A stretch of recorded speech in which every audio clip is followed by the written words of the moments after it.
At 19 years old, Novak Djokovic was a rising star of the pro tennis circuit. But he was spending a lot of time languishing in average rankings, struggling with frequent health concerns and mid-game collapses. In 2010, he embarked on a diet that would be a game changer, getting rid of gluten completely. A journey he recounts in his recently published book, Serve to Win.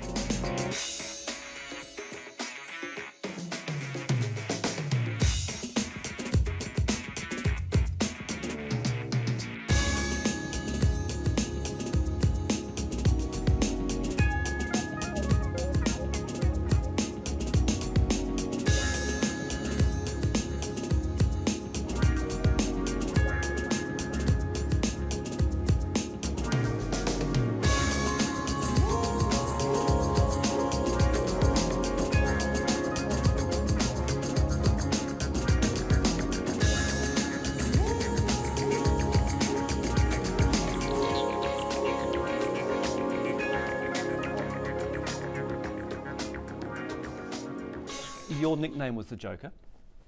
I've seen the video of your impressions of some of your rivals. Very funny. I thought, funnily enough, I thought Roger Federer was very funny. But you've shelved that. Why did you do that? Because I felt that there were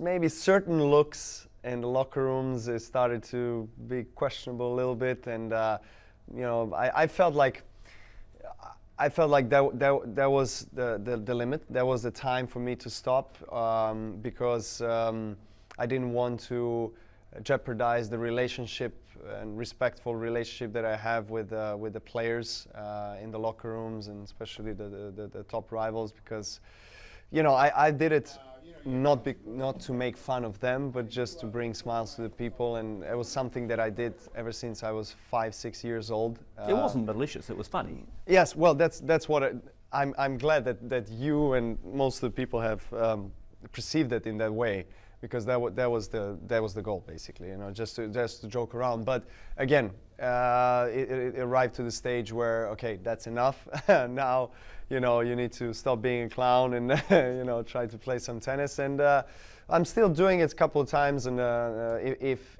the moment is right on the practice sessions, you know. But again, I have to be careful not to offend anybody. Well, as long as your PR handlers don't exactly. Yeah. How do you think it would feel to be mentioned in the same breath as Rod Laver? Oh, it's an honor. It's very flattering.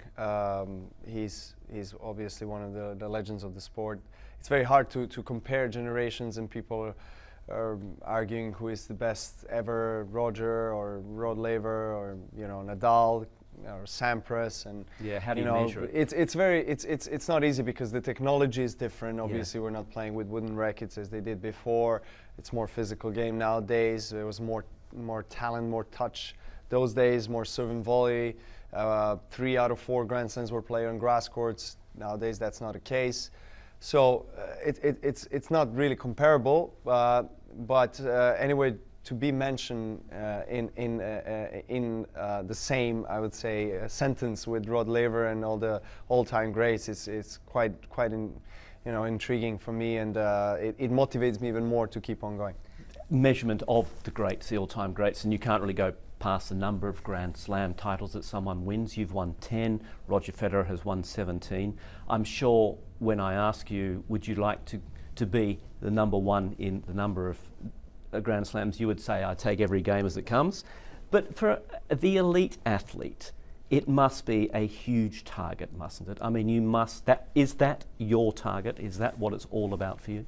Grand Slams are undoubtedly the biggest tournaments we have in sport, and if you win a Grand Slam, your name is written with the golden letters in the history books of tennis. So everybody knows that, and when you start to play tennis, you generally, that's the case, get motivated to play the tennis and get inspired because of one of the 4 Grand Slams. For me, it was Wimbledon. And to be able to reach that lifetime goal and ambition and a dream, and to win Wimbledon back in 2011 and to be number 1 was was a dream come true, and I'm living my dream today, obviously, and I'm not taking anything for granted. I'm very grateful for the opportunity to play the sport that I love.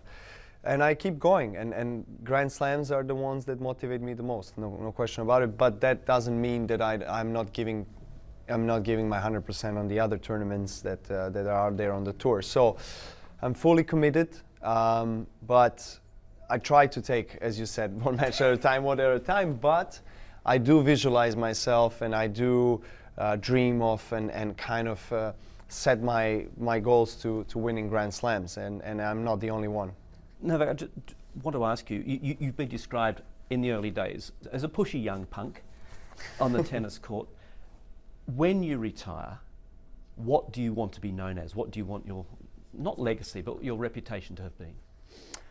Well, I want people to remember me not just as a tennis champion, somebody that has won many tournaments, and I want people to remember me really as somebody that had a tremendous amount of respect for the sport, that carried the name of the sport while being the best in the world in the best possible manner on and off the court.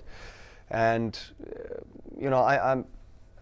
I'm involved in politics in tennis, and I'm trying to contribute as much as the other top players to the positive change, to leave the future generations, let's say, a better world, a better future. So aside of that, I'm very active with the foundation, and I'm interested in the food. That's my passion. So got a lot of things waiting for me after career, but I still don't plan to stop anytime soon. And I hope that I will leave legacy behind that will be positive for the people. Final question, very quickly. Politics, does that beckon? I don't know. I still don't know. Yes. Novak, thank you so much. Thank you. Thank you for talking to me. Thank you, sir.